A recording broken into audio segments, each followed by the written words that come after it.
just nobody to physically scream at or someone put their arms around me, just listen. It's a tape of Princess Diana unlike any you've ever seen. And I said, what do I do? I'm coming to you, what do I do? And she said, I don't know what you should do. Shoulders hopeless. And that was it. That was help. For a woman so guarded, the conversation is strikingly honest. For a woman so polished, surprisingly informal. It's a remarkable videotape, hidden away for years and only now come to light. I was always told by my family that I was the thick one, that I was stupid, and that my brother was the clever one. And I was always so conscious of that. I used to go to heavens just crying, saying I wish I wasn't so stupid. Who was Diana talking to? And why did the normally private princess, who almost never granted interviews, sit down for such an intimate discussion? The story begins in 1992, the royal family's most troubled year.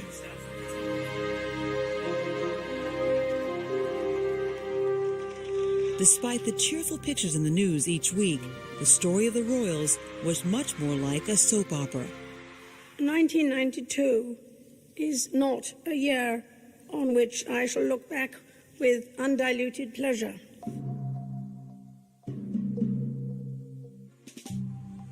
Prince Andrew and Sarah Ferguson had announced their separation in March. Princess Anne, the Queen's daughter, divorced in April. Then came the news that rocked Britain to the core. We do face a crisis in the House of Windsor. It's obvious to everyone. I was a bit shattered. It sounded too much like an eye for an eye for me. I think she's been badly treated. The palace have not faced up to this crisis, and crisis it is. An explosive book called Diana, Her True Story, published that June, made scandalous charges about the Prince and Princess of Wales. The book said Diana had tried to commit suicide several times, that she'd suffered from bulimia, and that Diana and Charles, both miserable in their marriage, had both turned to others for love. Clearly, the Prince and Princess were living unhappily ever after. A lot of the people working closely with Charles and Diana knew the truth about the state of the marriage. But I suppose we all hoped that things might get better. Patrick Jeffson worked as Diana's private secretary for 6 years. He says by 1992, Diana and Charles agreed their 11-year marriage was all but over. Although it was very sad that they found they couldn't work together anymore, there was a real sense of relief that at least the difficulties were now being publicly acknowledged. And a line could be drawn under that phase of the marriage. We didn't know what was going to come next, but it had to be better. The question was, what did all this mean for Diana's life? Though not yet divorced, she was really on her own now, with 2 young sons and only the grudging support of the royal family. The princess knew she had to figure out a new role for herself. She had fame, and she wanted to use it to speak out on important issues. But for all her many gifts, a silver tongue was not among them. For many, the tragic consequence of their addiction is that they have lost their jobs. Diana, then often called Shy Di in the British tabloids, had the kind of public speaking style that could make members of the audience drift off to sleep, or maybe wish they could. We cannot afford to think of HIV and AIDS as someone else's problem. But there was someone listening to her, someone who would help change her life. I think it was a Friday evening, and I heard a little bit of a speech that Diana had given on the radio. And she was terrible. Peter Sutherland is a former actor who once appeared in British soaps and the movie A Bridge Too Far. Over the years, he developed a thriving business as a communications consultant and voice coach. In 1992, one of his clients happened to be Diana's personal trainer, Carol Ann Brown, and Sutherland says he told her the princess could use some help with public speaking. A week later, Diana asked to see him in Kensington Palace. As I went up the stairs to her private room, she came running down. Hello, Peter. It's this way. In their first meeting, Sutherland says Diana came across as a frightened woman, shell-shocked by a bad marriage and worse publicity. Sutherland told her giving good speeches could be a therapy of sorts and a way for a soon-to-be divorced woman to show her husband and the world that she wasn't frightened and isolated, but strong and independent. You know, before she was tending to do speeches which were either documents written by somebody else or, I'm delighted to be here speeches. She was, those ones made her into a bimbo. She didn't want to be a bimbo. She wanted to be treated as though she got a brain, and she had. Sedlin told Diana she had to drop her regal mask and find the sparkle inside her. He said she could never give a good speech if she didn't know what she was passionate about, and he had a method to help her figure out what that was.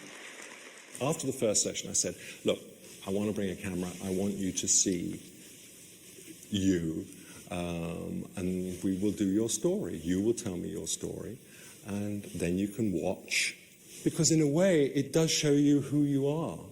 If somebody can draw you out and take you to the best of you, and you then see it, it reaffirms, yes, that is me, it's okay to be me. So on September 21st, 1992, with the media going mad over the state of the monarchy, the health of the Wales' marriage, and what the princess might be thinking, Diana plopped down on a couch in her Kensington Palace sitting room, with Sedlin sitting across from her, and began telling him all about herself. I said, you can disbelieve me, but for God's sake, listen to me. This is one of at least 20 tapes Sedlin says he recorded, using an amateur video camcorder, of the princess between September 1992 and December 1993. Most of the tapes show her practicing interviews and rehearsing speeches. It was only in the 1960s that the World Health Organization formally recognized alcohol as a disease. But the first tape captured a casual, wide-ranging, and surprisingly frank discussion of her life. As it turns out, it is one of the very few interviews she ever recorded on videotape, and it may be the most natural. How did you convince a woman who had felt the lash of the worst of tabloid media to agree to speak about her most intimate personal trials on tape? Well, the tapes were for us. The tapes were always for us. She knew why we were doing it. She wanted to use this, her voice, wanted to be heard. She needed to be heard. And this was the beginning of the opportunity to do that. People have said that the fact that you're releasing these tapes exploits Diana.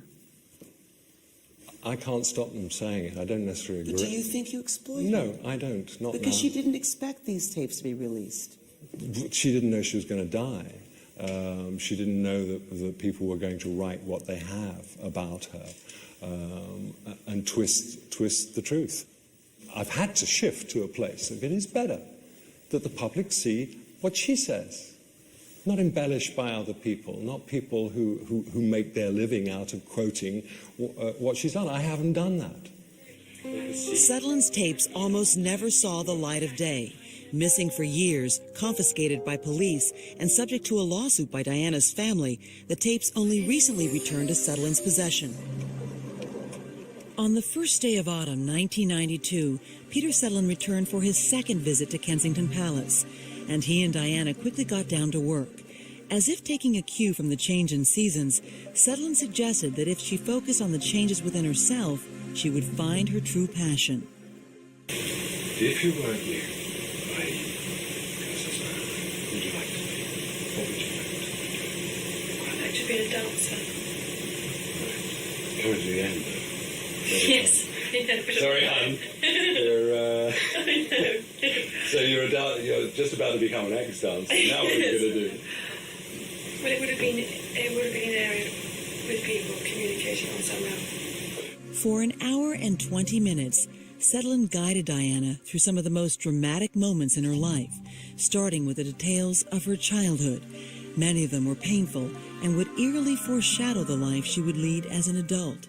She spoke, for example, of growing up in a home where she felt unwanted, desperate for affection.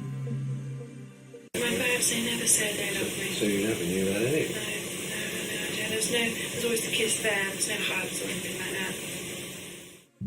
Diana, along with her younger brother and two older sisters, grew up at Althorpe, the family estate 70 miles north of London. It was a home filled with acrimony. Her parents fought often, and sometimes the tension went beyond bitter words. Diana was left with an emotional scar after one incident when she said she saw her father slap her mother. They were upstairs in a spare bedroom being arguing, the door was open, and I looked round and I saw that. When I told my sister for knowledge, my eldest sister, she had a grisly time, she was 16. She said she always had to turn up the record player so she couldn't hear the arguing. Her parents' marriage, like her own many years later, would end in divorce. Diana's mother left her father for another man when Diana was only 6. According to biographer Andrew Morton, it was then that Diana first learned how it felt to be let down by people she had hoped would love and guide her. For a time, she became an elective mute. That's to say, she would only speak on certain occasions. She was so traumatized by the event. For a while, Diana kept a lonely vigil, hoping her mother would return. My father told me about 5 years ago, he said you sat on the doorstep, you didn't eat, you didn't bath, you didn't sleep, you just sat there, you just never spoke. What she was doing was taking me back to being a little girl, and she was just honestly saying what that little girl did and how that little girl coped with it. And in my terms, it gave me an insight into, what she was about. In the years after her parents' divorce, Diana was often left in the care of others, first a series of nannies, then her teachers at boarding school. She felt detached, which is why she was thrown by a surprising development at home. Diana was 13 when her father married Countess Rain Dartmouth, a woman the Spencer children detested. Diana told Peter Sutherland that she and her siblings found out about the wedding in a most extraordinary way. Sarah rang me up. She said, have you seen the newspapers? I said, well, Daddy's married Ray. I said, oh my God, how do you know that? It's in the Express. The Spencer children were furious at their father, and they decided they wanted to confront him. But Diana alone would be the one to deliver the message. For once, she was going to stand up for herself. And what happened next seemed a critically significant moment to Peter Sutherland. You can actually see her move from that to becoming a powerful woman.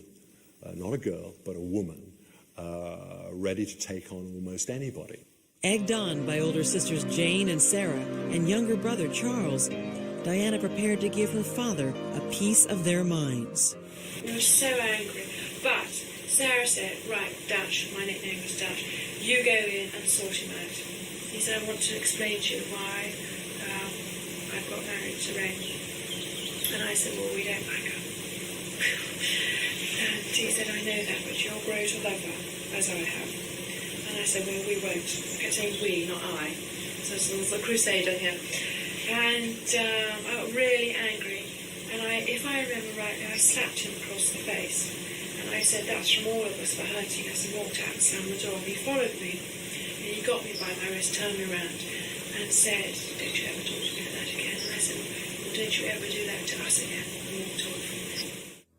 Her world was shattered. It wasn't until her later teen years, reflected in these pictures from a book called Diana, the Portrait, that Diana began to achieve some stability in her life. It was then that she became convinced she was meant for something special.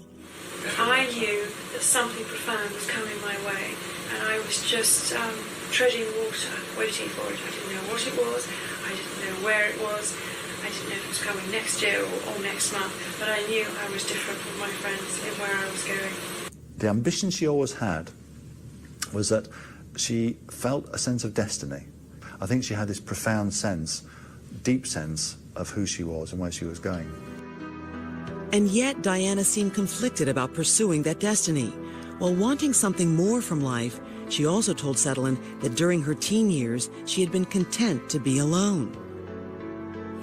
And I used to be the one that sat at home, happily at home, sitting in front of a television, eating a bowl of cereal. That was my idea of bliss, because I put all the energy into my work, and I wasn't interested in men as such, albeit there were a few who were interested in me, but they got so far, and then they were given the green light to push off, always.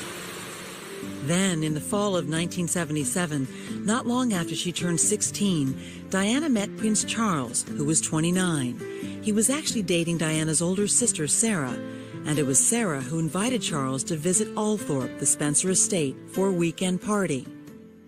I remember meeting him, and feeling desperately sorry for him. That my sister was wrapped round his neck, because she's quite tough little thing. If she had her blinkers on, she'd get what she wanted. She wouldn't look out there, she's just like that. That weekend, Sarah wanted to show Charles the impressive art gallery at Althorpe. And she said to me, do you know where the lights are? And I did know where the light switches were, they were hidden. So she was livid that I knew and she didn't. So Charles said to me, well, why don't you take me up there? I was getting these looks from Sarah. So I couldn't care two hoots about who Charles was. I thought, you know, poor old thing. But I wasn't impressed with anything around him. And I turned the lights on and Sarah said, now you can go. But Charles had taken notice of the teenage Diana, and his attraction to her would grow over time. As she told Peter Sutherland that September afternoon, Charles's interest did wonders for her self-esteem. It was the fact that an older man who was in a prominent position liked me, wanted to have me around. A man, Yes, a man was prepared yes. to talk to me rather than a boy. Yes, yes, I'm sure there's an element of that. Charles's relationship with Diana's sister never developed, and both he and Diana moved on. Diana to finishing school in Switzerland. Charles to other women in search of a future queen. It would be 3 years before Charles and Diana met again, this time at the estate of a mutual friend. The year was 1980, and Charles had just lost his great-uncle and close friend, Lord Mountbatten. And I said, you must be so lonely. I said, it's pathetic watching you walking up the aisle at St Paul's with Lord Mountbatten's coffin in front. I said, you know, gosh, you need someone beside you. Oh, wrong word. Whereupon he leapt upon me, started kissing me and everything. I thought, well, yeah, you know, this is not what people do. And he was all over me for the rest of the evening, followed me around, every day like a puppy. And, yeah, I was flattered, but I was very puzzled. Diana had been talking to Peter Sutherland for less than an hour, and what began as a casual conversation had quickly become very personal. Diana seemed comfortable with Peter Sutherland, comfortable enough to share that unexpected story about her courtship with Charles, and the details of her evolving relationship with the prince were about to get much more intimate. Diana had hoped in Charles she had found not only her prince, but the love she had so desperately craved since childhood. But in 1992, that dream was broken and beyond repair. When Diana spoke to Peter Sutherland here in London about how she got to this point, she seemed to be struggling to understand why she had ignored the signs of trouble even before the wedding.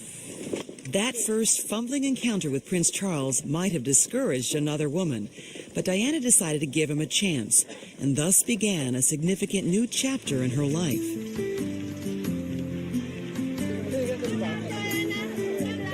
By 1980, when Diana was 19, she had fallen hard for the prince, even though she said he still had a lot to learn in the boyfriend department. He wasn't consistent with his courting abilities. He'd ring me up every day for a week and then he wouldn't speak to me for 3 weeks. Very odd.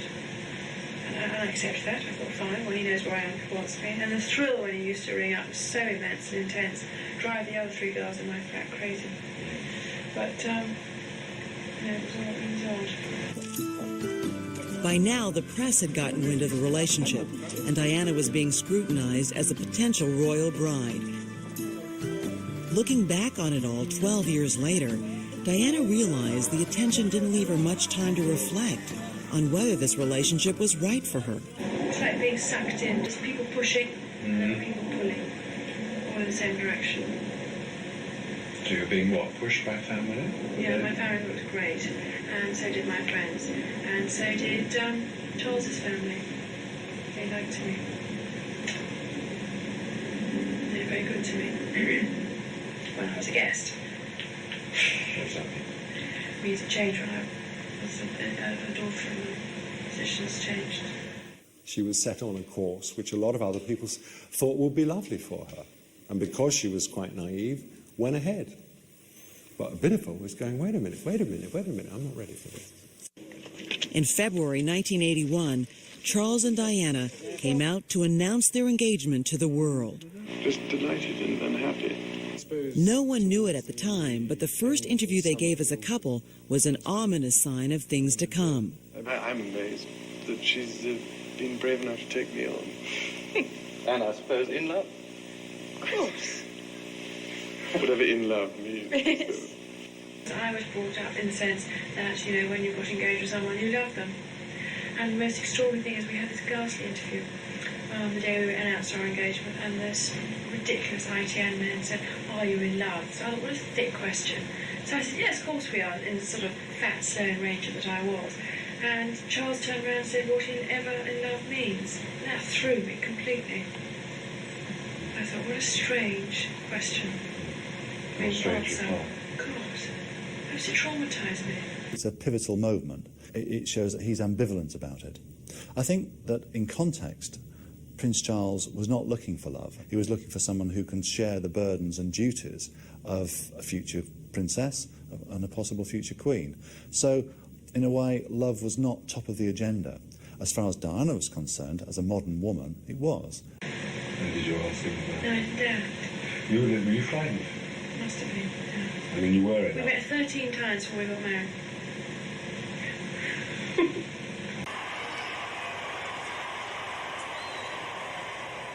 And on the day she married, whilst the eyes of the world were upon Diana, she had eyes for one woman alone, and that was Camilla Parker Bowles. And as she walked down the aisle with her father, Earl Spencer, she was looking out for Camilla, and she spotted her in the crowd, and she thought to herself, as she walked down to meet Prince Charles, I hope that relationship is now over and we can go on with our married life.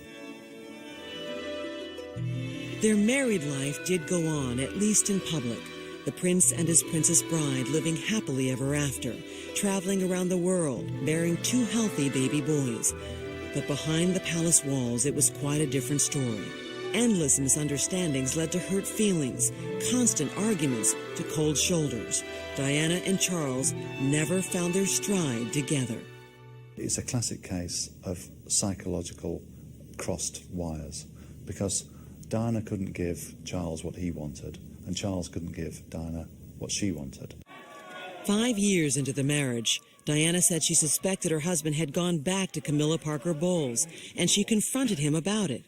I remember saying to my husband, you know, why this lady around? And he said, well, I refuse to be the new Prince of Wales. I never had a mistress. In fact, Diana claimed Prince Philip had actually given his blessing to the affair on the eve of the royal wedding, as long as Charles gave marriage to Diana a sporting chance. My father-in-law said to my husband, if your marriage doesn't work out, you can always get back to after 5 years, which is exactly it. I mean, for real, I knew that had happened after 5 years. I knew something was happening before that. The princess was seething, frustrated, and trapped in a life she knew was a lie. She thought that he was seeing Camilla. And she said to me, you know, jealousy, rage. I mean, she was just out of control. Even though Diana would soon take a lover of her own, her writing instructor James Hewitt, she said she still wanted to force her husband to come back to her. So she decided to go straight to the top and appeal to the Queen herself, her mother-in-law.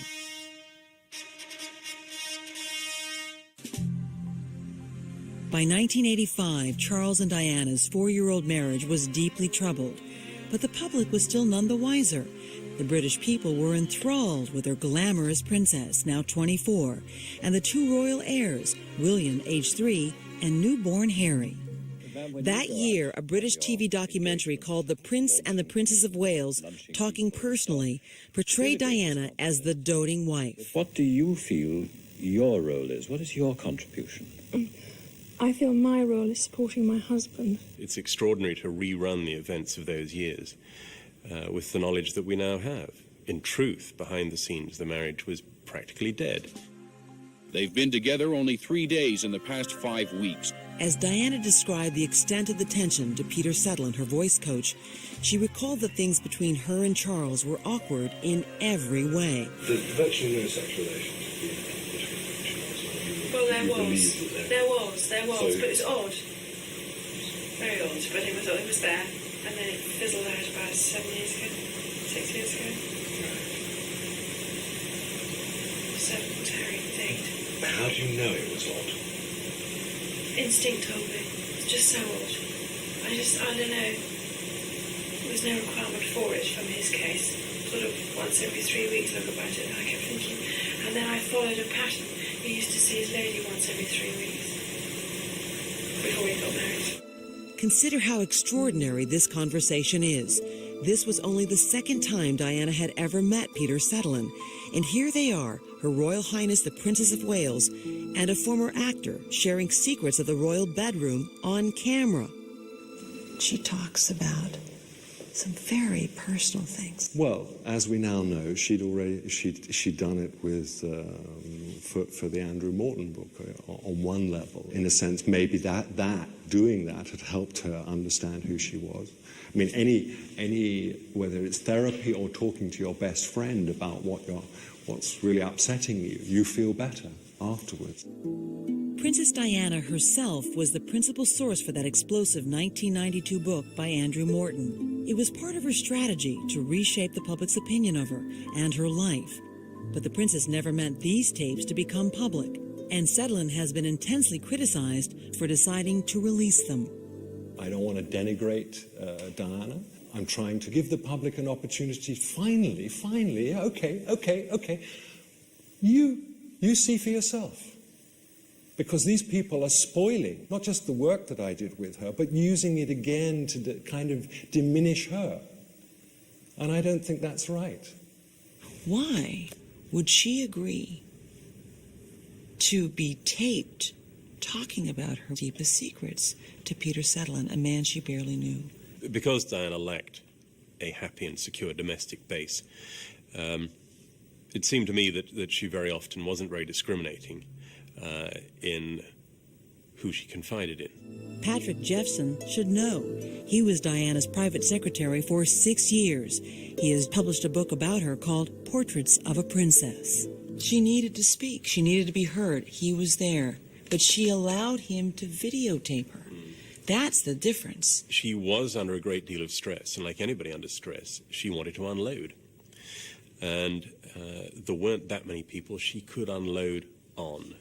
The princess was about to be even more indiscreet, offhandedly revealing the story of a private showdown she'd had with the Queen over Camilla Parker Bowles, the woman Diana thought had stolen her husband. She felt that there was a basic conspiracy inside the royal family, amongst friends, courtiers, bodyguards, valets, to deceive her about the presence of Camilla in her life. So it was a canker that ate away at her. By 1985, Diana told Sutherland she had had enough. So I went to the top lady. The top lady, otherwise known as Her Majesty. It was a bold move. According to Morton, Diana was in awe of her mother-in-law and terrified of her as well. The Queen always had tremendous amount of authority and power in Diana's life, and Diana made an effort to understand her, but never could. She always used to say to me that she found her kind of baffling, this kind of stoical way that she just behaved. And the style of Diana was very, very different to the style of the Queen. But if Diana had hoped to get support from the Queen, she was sorely disappointed. According to the princess, the Queen turned a cold shoulder to her appeal for help. The princess described an emotional scene inside the walls of Buckingham Palace. And I was sobbing, and I said, what do I do? I'm coming to you, what do I do? And she said, I don't know what you should do. John was hopeless. And that was it. That was help. So I didn't go back to her again for help, because I don't go back again if I don't get it the first time right. And so over the years, Diana never talks to me. I never lost a silly girl.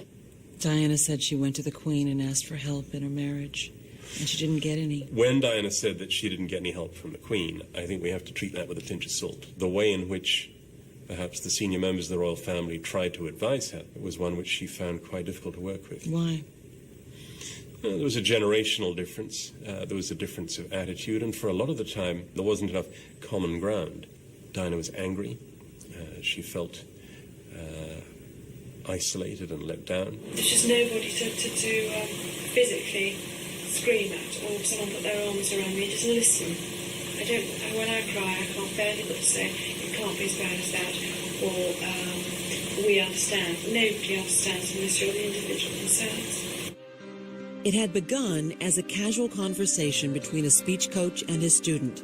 By now, Diana's interview with Peter Sedlin had become an extraordinary window into the private life of one of the world's most intriguing women. It's interesting to watch her face. It's as if, watching her face, one could surmise that she is relishing, enjoying, maybe needing this attention, needing to talk about these stories. The thing is, we got on, and, you know, we talked, and she would twinkle, and I was twinkling. I mean, she had a fantastic smile. So if she smiled, I would smile, she'd smile back.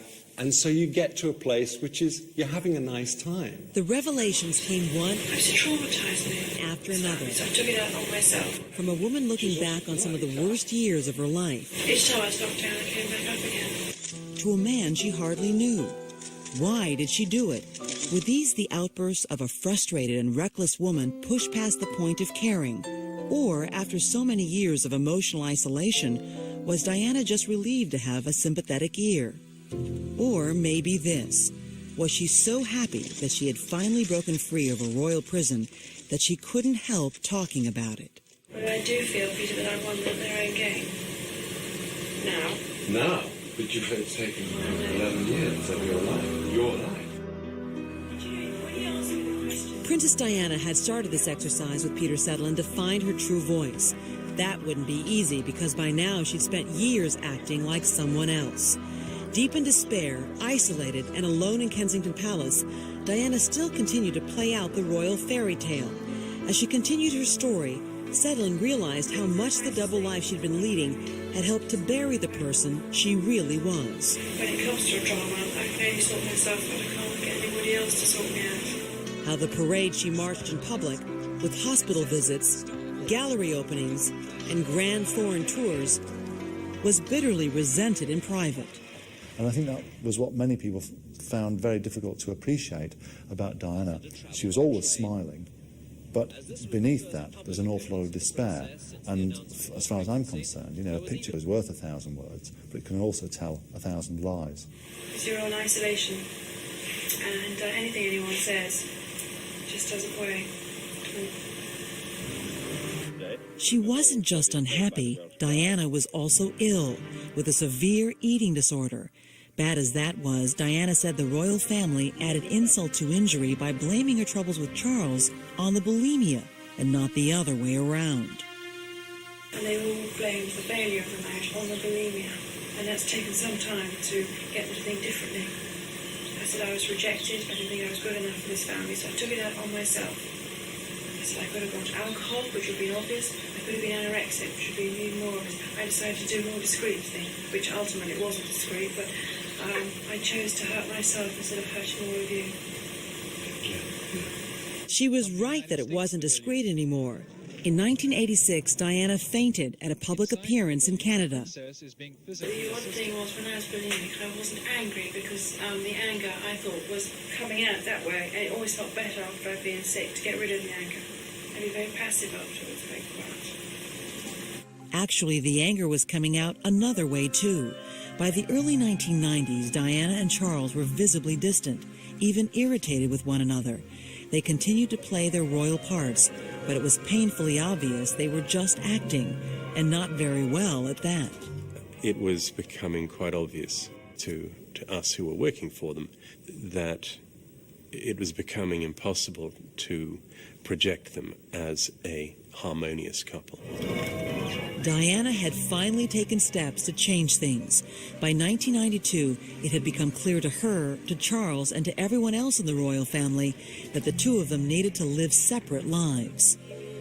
Now, working with Peter Sedlin, she was ready to take the next step, to leave behind her glassy royal image and let the real Diana shine through. Virginia, I'm only trying to highlight a problem that's going on all around the world. Not just to visit sick children, but to demand the world pay attention to them. I met children who had suffered the most horrendous injuries. Not just to record her good looks, but to listen to what she had to say. The essential thing is not to have won, but to have fought well.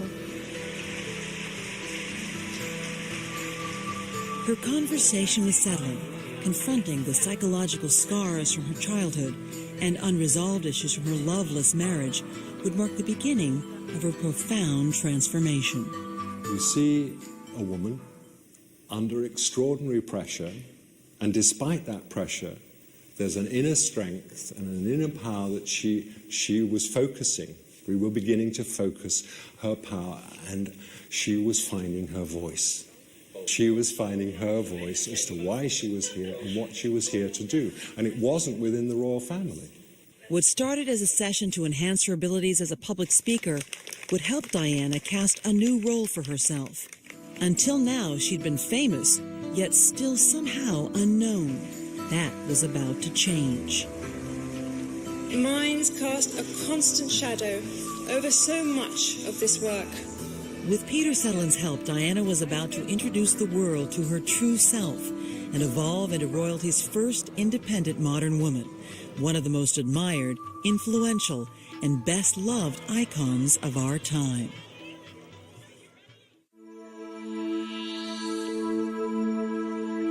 Since 2001, when the existence of the secret videotapes of Princess Diana first became known, there's been a frenzy of speculation about what might be on the recordings. So when the tapes were broadcast by NBC News, they made headlines around the world and became the lead story on London TV channels. Previously unseen footage of Princess Diana has at last been broadcast on television. Tapes that now offer the most honest self-expression of her troubled life to date. Talking about her troubled relations with the royal family from the time of her very first encounters with Charles. Whereupon he leapt upon me, started kissing me and everything. I thought, well, yeah, you know, this is not what people do. The tapes are almost certain to remain in the headlines, thanks to the new disclosures revealing details from her childhood and a startling admission that just 4 years into her marriage to Prince Charles, Diana fell in love with another man, a man she referred to as the greatest friend she ever had. I just, wore my heart on my sleeve and was only happy when he was around and the rest of it. Diana made that and other disclosures to Peter Sutherland, an actor turned voice coach, who had volunteered to help the princess become a better public speaker. To get her comfortable, Sutherland asked Diana to sit before his video camera and tell him her life story. My parents, they never said they loved me. Much of the early discussion during the hour and 20-minute interview centered on a defining moment, the day her mother left her father for another man when Diana was only 6.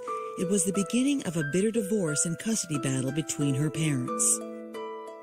And you really didn't see your mother again until she came back married? Well, she had to go away. The court said, if I'm right, she had to go away. She's gone. Father didn't say where. No. She's just gone. Diana was devastated after her mother left. Her feelings of abandonment only intensified when, after her 2 older sisters went off to boarding school, her father hired a series of nannies to attend to Diana and her younger brother Charles. Diana wanted nothing to do with them. Did you just tantrum with them? I made life very difficult for them. In what way? I suspect I was jealous of the fact that they were going to be busy with making eyes at my father and actually we wanted his attention, I think. Looking back, that was what I was on. We used to put pins underneath her cushion of her chair, so when she sat down, she sat on a pin cushion.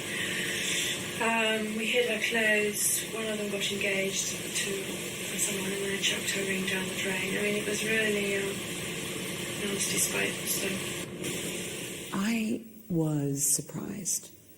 What, that she talked about it, or? That she revealed so much of her anger about it. Putting pin cushions in the chair. But what she was doing was taking me back to being a little girl, and she was just honestly saying what that little girl did and how that little girl coped with it. And in my terms, it gave me an insight into, what she was about. According to Andrew Morton, Diana's biographer, her relationships with men later in life would be profoundly affected by her relationship with her father. Diana thought that the nannies were throwing their caps at her father, Earl Spencer, and that one of them would try and woo him away from her, because Diana felt a very mothering role towards her father because she could see the hurt he felt by this catastrophic divorce. Her parents' breakup left young Diana desperate for love and affection. Her pain only deepened when her father placed her in a boarding school when she was 9. And when he left, kissed me goodbye that day, I said to him, if you leave me now, you don't love me, which is a crippler, isn't it? But I meant it. While at school, Diana said she struggled to overcome self-doubts created by family members who repeatedly told her she wasn't bright. I was always told by my family that I was the thick one, that I was stupid, and that my brother was the clever one. And I was always so conscious of that. I used to go to headmistress crying, saying, I wish I wasn't so stupid and thick. I wish my family thought a bit more of me. I remember doing that a lot. That sense of inferiority was reflected in the results of her national high school exams. What did you take? They were English language, English literature, geography, art, history. I think that was it. Oh, biology. Biology. So you took 5 and got 5? Well, we got D's, yes. According to Andrew Morton, feelings of inadequacy would trouble Diana for the rest of her life. She was a very bright girl, but it wasn't until towards the end of her life that she became more comfortable speaking to intellectuals. She always felt very intimidated by meeting intelligent people. When you asked me the question... As the conversation with Sutherland continued, it veered from one subject to the next. Each new topic offered a potential insight. One minute they talked about the latest book on her nightstand. It's called How to Heal. The next minute, how it was her sister Sarah who was supposed to win Prince Charles's heart. My husband was supposed to be her boyfriend. Supposed to be, but you don't know. No, they never slept together. Right. That's what she found so odd. My sister saying that. Yeah, right. It was in the midst of her discussion about her own relationship with Charles that Diana turned the conversation in a surprising direction. She brought up a subject which, at the time of the interview, hadn't even been whispered about outside the palace. Diana confessed that 4 years after she married Prince Charles, she fell head over heels in love with a married man. An encounter that had a tragic ending. 28 minutes into this first interview session with Peter Sutherland in the fall of 1992, Diana took the conversation in a new direction. The topic was breathtaking when you consider Diana was both a married woman and a princess speaking indiscreetly inside her palace walls.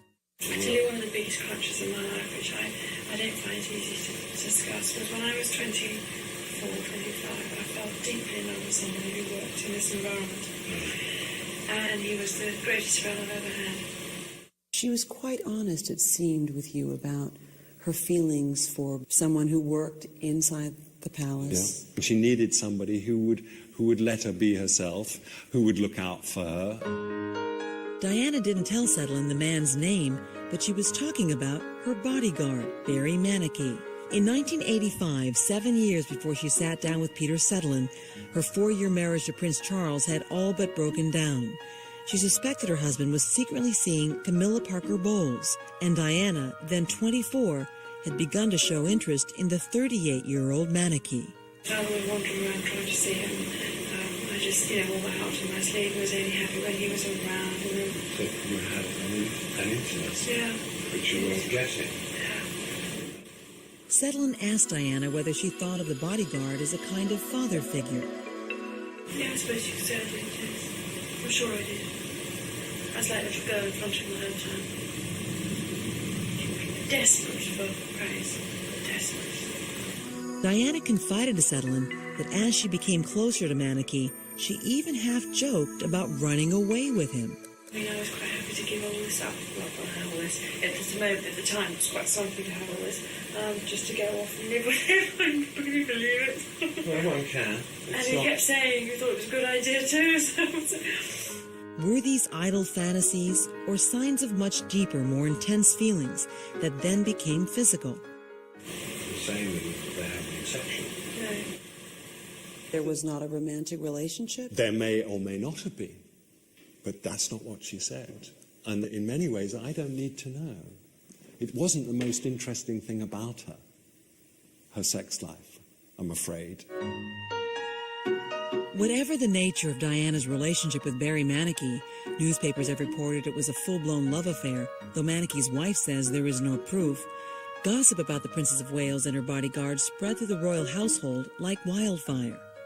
And it all got so difficult, and people got so jealous and bitchy in this house, and eventually he had to go. And it was all found out, and he was chucked out. It wasn't clear to Diana what her husband knew about her relationship with her bodyguard. But after Manicky was moved from protecting Diana and dismissed from royal service a few months later, Diana got the shock of her life. While she was riding in a limousine with Charles on the way to a premiere at the 1987 Cannes Film Festival, he turned to her to tell her about an incident the previous night involving Barry Manicky. Charles was casual, but to Diana, the news was an unbelievable bombshell. And Charles said to me he was killed in a motorbike accident, and that was the biggest blow in my life, I must say. That was a real kill. Diana said revealing the news in such a casual way on such a formal occasion was a particularly cruel and callous move by her husband. And Charles thought he knew, but he never had any proof. And he just jumped it on me like that. And I wasn't able to do anything. Crushed as she was, Diana still had to put on her happy royal face for the cameras at Cannes. I just sat there all day going through this huge high-profile visit to Cannes. Thousands of press. Just devastated. Just devastated. And, I wasn't supposed to mind as much as I did, if you know what I mean. But then when I got out of the car, The show yesterday. On that night in question, when you look at the pictures of Diana at Cannes, she looked as though she didn't have a care in the world. She was radiant, she was all smiles, and this, I think, is one of those central moments in Diana's life. She finds out that the man that she's infatuated with at that time has died, and yet she's able to project this fairy tale image of the glamorous princess. Diana said her devastating emotional pain over the loss was soon followed by suspicion, and then she said something even more extraordinary. I think he was bumped off. But there we are, I'll never know. She did say something that you didn't follow up on, and I'm wondering why you didn't. She said that she thought that Barry Manicky was bumped off. Mm-hmm. I didn't get the feeling that she fundamentally believed that he'd been bumped off. She had a doubt. She wished that people would talk about it. It was more about somebody close to her being taken away. But Diana apparently couldn't shake off the nagging doubt, even though she'd already been told her suspicion was probably unfounded. The year before she sat down with Peter Sedlin, Diana had asked Andrew Morton to investigate Manicky's death. She always felt that some unseen forces had engineered that death. As it happened, a journalist friend of Morton's had reported on the accident and had been at the scene. And he was able to confirm that it was an accident. A relatively inexperienced driver just passed their driving test who had made a mistake, and that Manicky had been killed in this very tragic accident. And I told Diana that. And whilst the logic of it was there, and whilst the evidence was there, she never really believed that. Whatever happened to him, it was clear from Diana's interview with Peter Sedlin that Manicky haunted her long after his death. She even went to clairvoyance to try to contact his spirit. I used to have really disturbing dreams about him. He was very unhappy wherever he's gone to. And so I went and found out where he's buried, and went to put some flowers on his grave. Arriving at the cemetery, Diana discovered she was in the right place, but there was no tombstone. Manicky's body had been cremated there, his ashes scattered. Just chucked over the ground. That was absolutely appalling, but there we are. I was in a position to do anything about it. So she laid the flowers anyway. And the day I did that, the day the dream stopped, it's strange, isn't it? It's like sort of recognition. Diana's relationship with her bodyguard may have awakened new emotional depths within her, but it also taught her a harsh lesson. I should never have played a fire, and I did. I got very burned. But getting burned may also have made her tougher. As the conversation continued, she was about to reveal how tough she really was. The 1987 death of Diana's bodyguard, whom she loved so deeply, left her feeling vulnerable and exposed. I was like a little girl in front of my hometown. Desperate for praise. Desperate. And the comfort wouldn't come from her husband, Prince Charles, who had all but deserted her for Camilla Parker Bowles. Now, 6 years into their marriage, Diana yearned for intimacy. She found companionship with various lovers. And of course she had the 2 boys she cherished. Still, she felt more alone than ever in her empty and sterile palace home. As Peter Sutherland saw it, the emptiness she felt echoed the loneliest moments of her childhood. It was grim, really grim.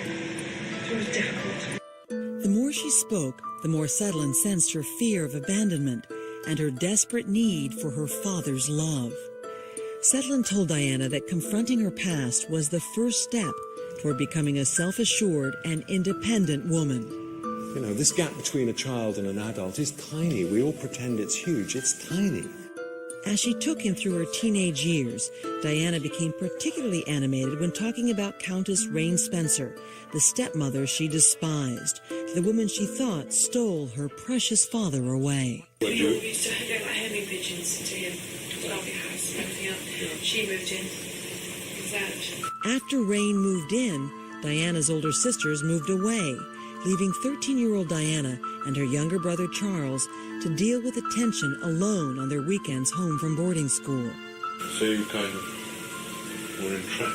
Yeah, we were. I kept saying to Charles, when we were 16 and then we were 18, we'll be our lives. That's all I could think about, our own choices. The wicked stepmother, as she became known, was nicknamed by her stepchildren Acid Rain. And Rain further antagonized Diana, her brother, and sisters by taking control of the Spencer family estate. Diana biographer Andrew Morton. There was a huge transformation at Althorpe House. Many possessions were sold off, much to the anger of Charles Spencer and Diana, who felt that she was selling off the Spencer heritage built up over a number of centuries, and she was selling silverware, paintings and other objets d'art at knockdown prices just to raise money. She was bullying and just didn't know how to treat individuals. Open warfare raged between the Spencer children and Rain, with Earl Spencer caught in the middle. In 1978, he suffered a stroke. They say, the experts, they say the stroke was brought on by the tension between the 4 children and the stepmother, which is very true, I'm sure. At the hospital, Diana says Rain guarded him fiercely through his recuperation, even from his own children. She wouldn't let us see him for 16 weeks.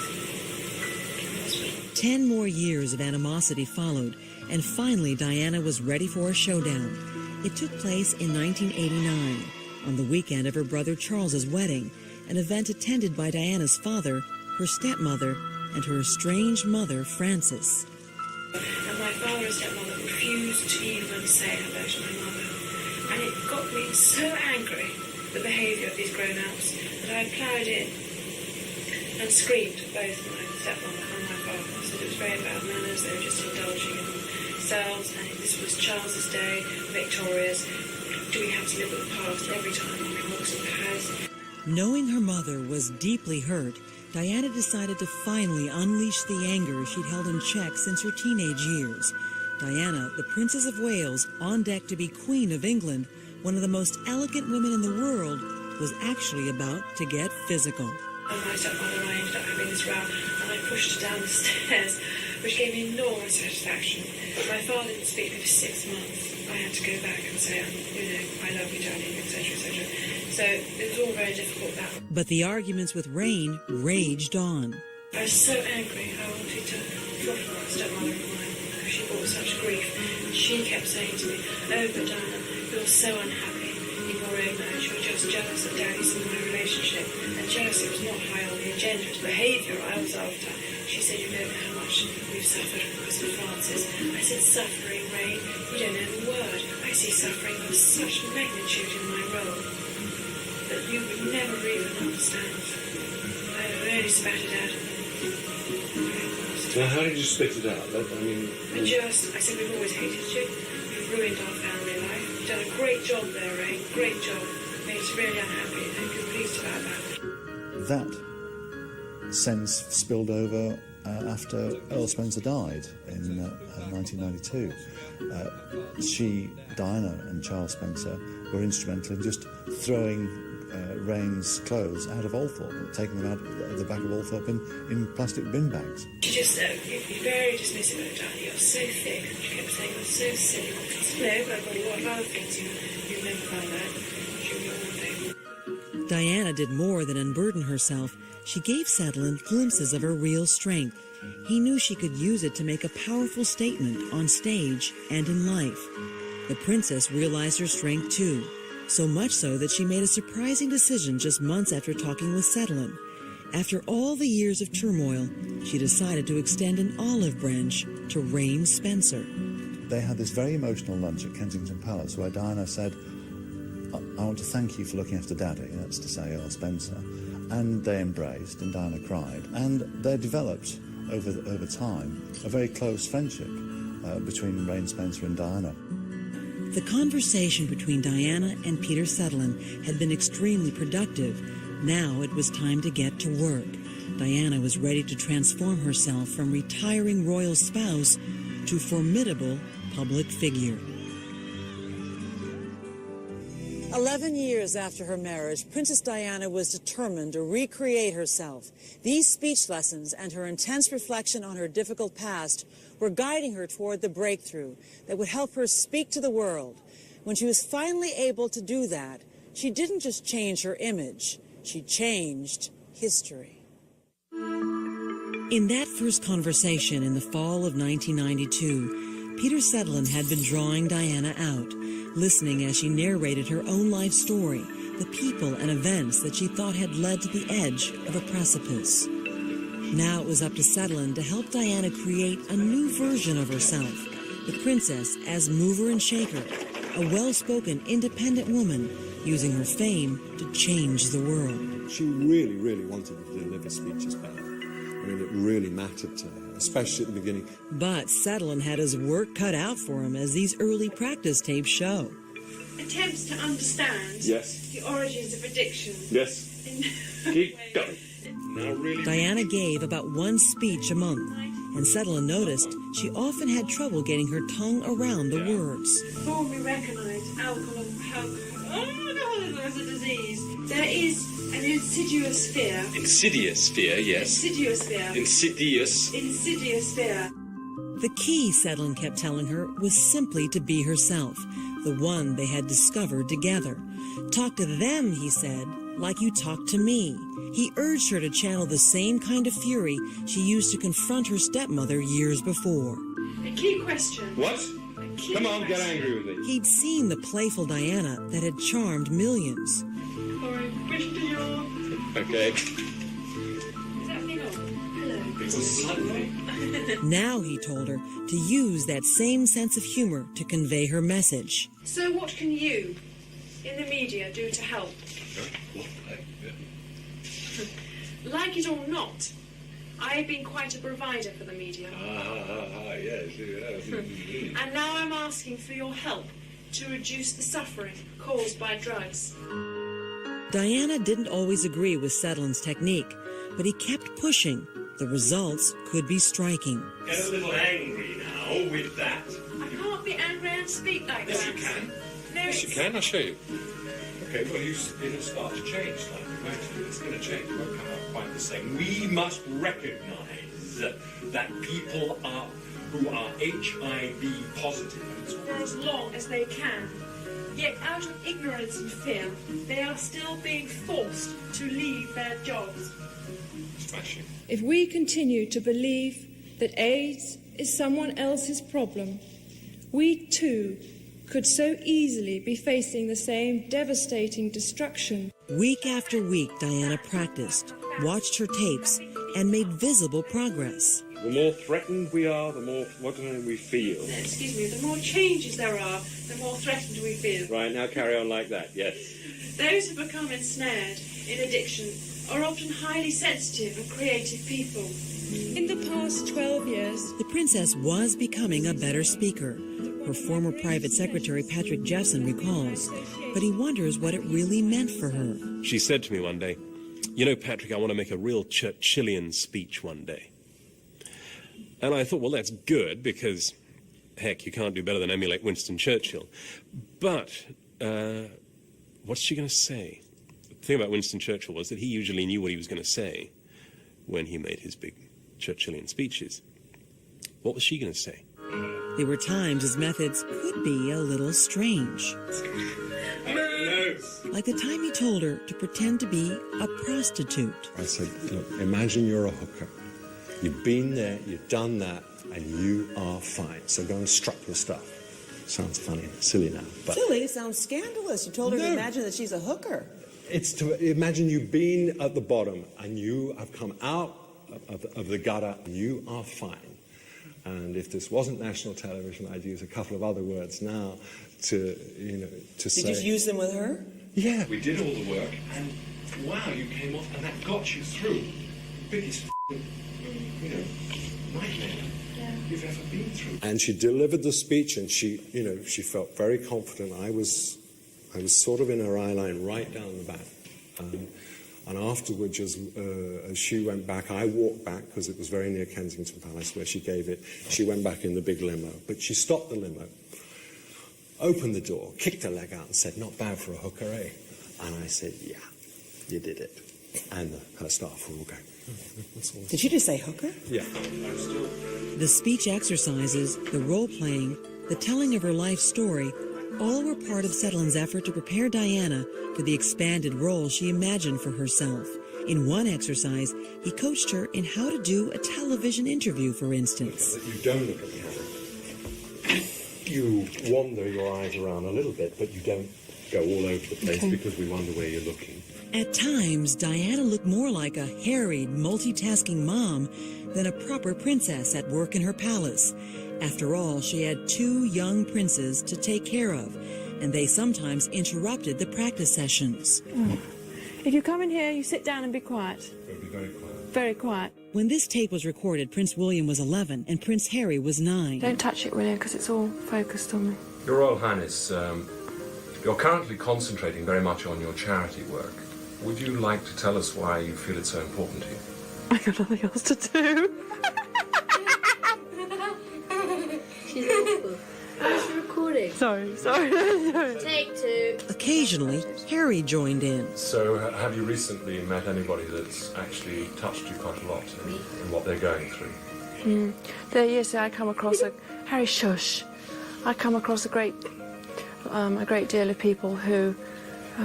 It's so really difficult. I can't even string my words together. Well, it's really hard. You've got 2 of the most impossible people sitting here with us. Harry, shush. Shush. Harry, sit It's all right. down. It's good practice to cope. Just sit. Just sit.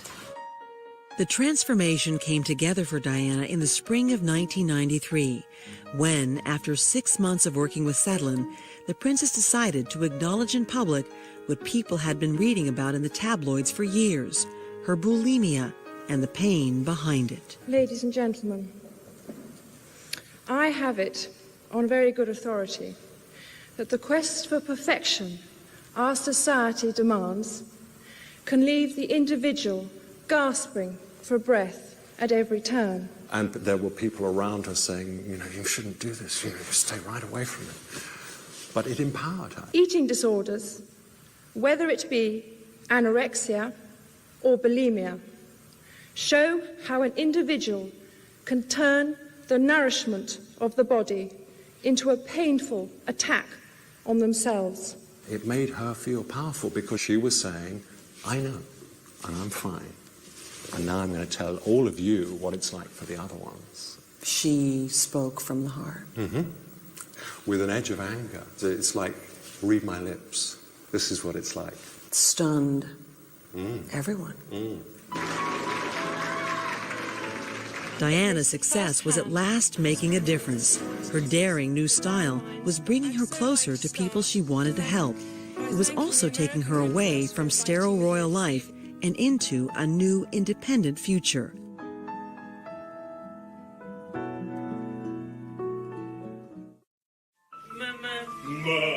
Diana worked with Peter Sedlin from September 1992 to December 1993.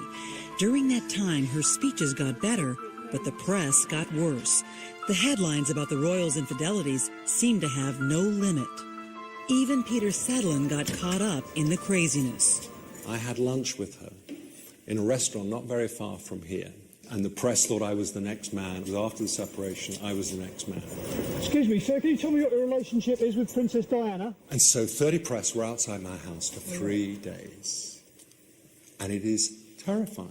It's like they've come to pick over you. They come to, well, who is he? Who is he? What's he about? And it's horrible. And she said, well, at least you know what it's like now. Then, in November 1993, the Daily Mirror printed infamous photos of Diana working out in a gym in a leotard and bike shorts from rather un-princess-like angles. Diana felt defeated.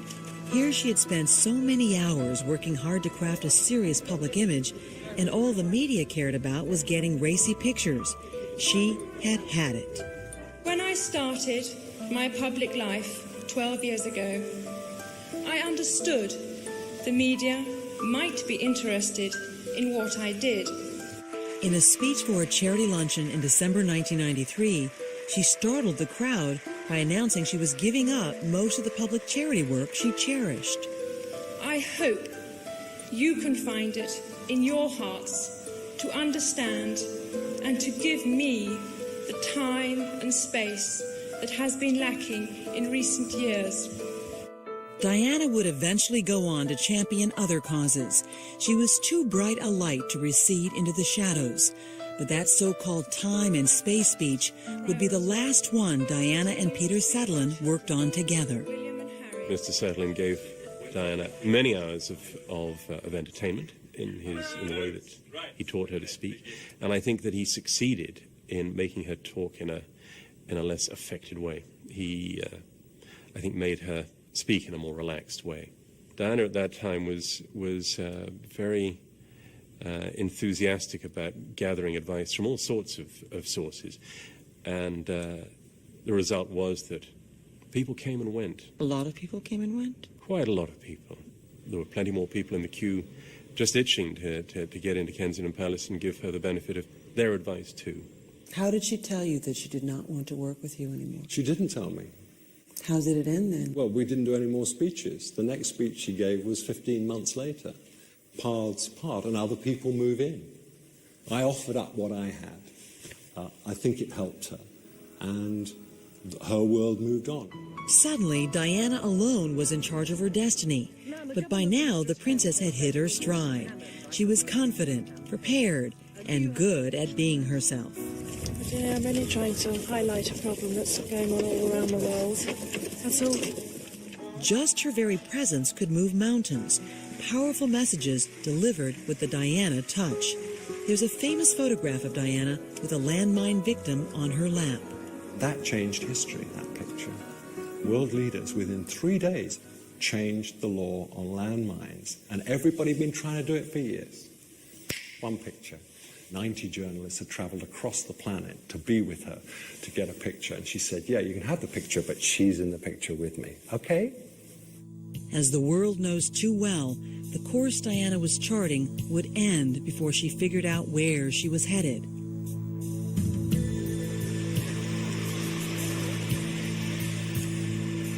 It was just a few weeks after Diana died, in August of 1997, that the drama over the Sedlin videotapes began. Sedlin had begun to wonder whatever happened to those tapes he'd recorded and left with her years before. He wrote a letter asking palace officials to return the tapes to him. Diana's butler, Paul Burrell, wrote back and told Sedlin the tapes had been destroyed, which might have been the end of it until Sedlin read some intriguing news. It was in the paper that Paul Burrell had a lot of possessions of the royal family in his house. And my wife and I were having dinner. It was her birthday. And I said, I bet you the tapes are there. In fact, they were. Sedlin went to the police, but they were of no help. Nor was the Spencer family, which said the tapes were part of Diana's legacy and claimed ownership. Sedlin decided to sue. A judge ordered that the tapes be returned to him. The Spencers would not comment for this program. Why did you fight so hard to get the tapes back? Because they're mine, and they're private. I have a right to have what I did in my possession. And they tried to take that away from me. And that's not fair. We're all equal. Not all the tapes were recovered, however. Diana herself suggests there's more to come at the very end of the interview tape. According to the British media, the missing tapes contain explosive material. The London papers have written that they reveal that Prince Philip once referred to Diana as a mad cow, that Diana fantasized about running off to New York with James Hewitt, and that she had a falling out with each one of her siblings. And there's more. Is any of that true? No, that's not in there. That's not in the tapes, in anything that I recorded. You're saying that none of these reports I just reiterated to you are true? No.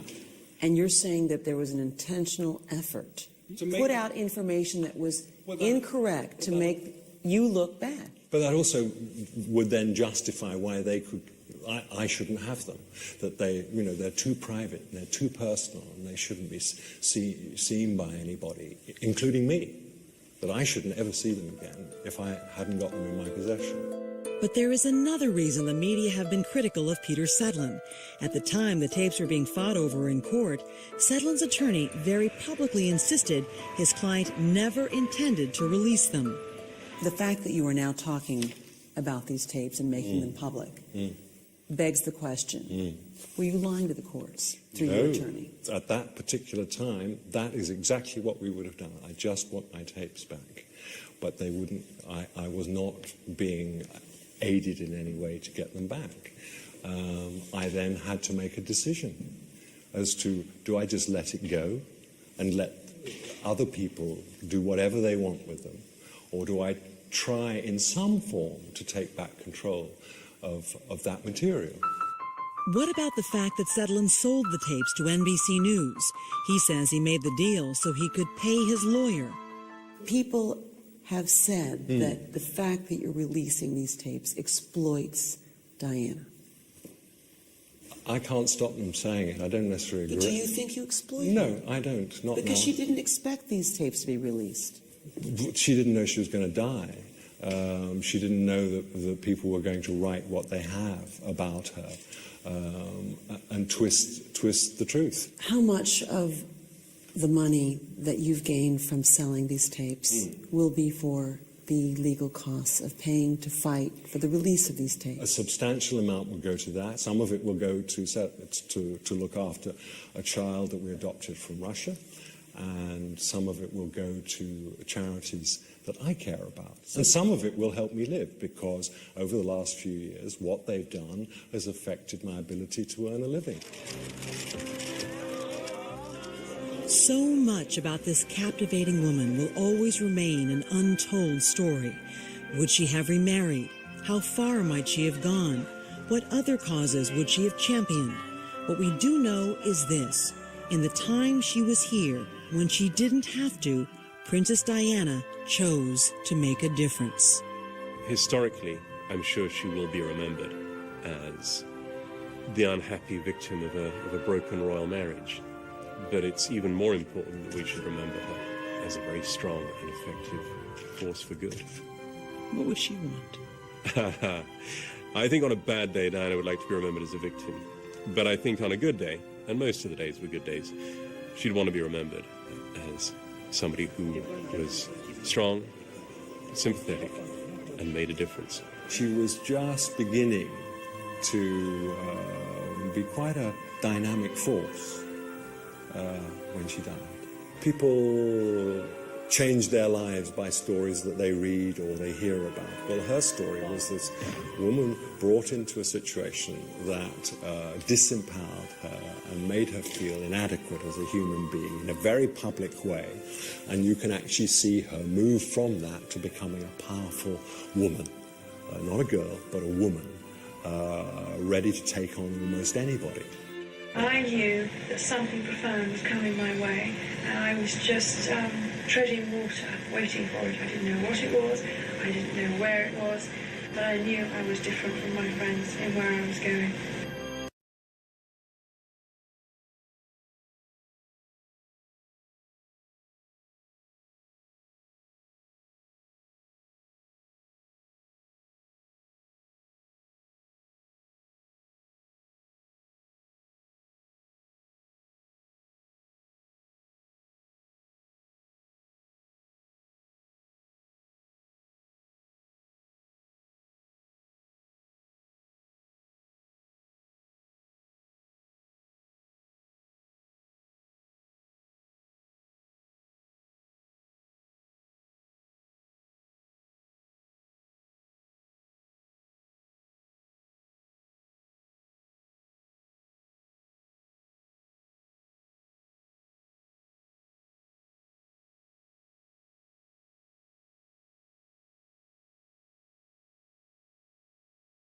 If you want to eat healthy and feel your best, you've got to try Kachava. Kachava is the world's healthiest all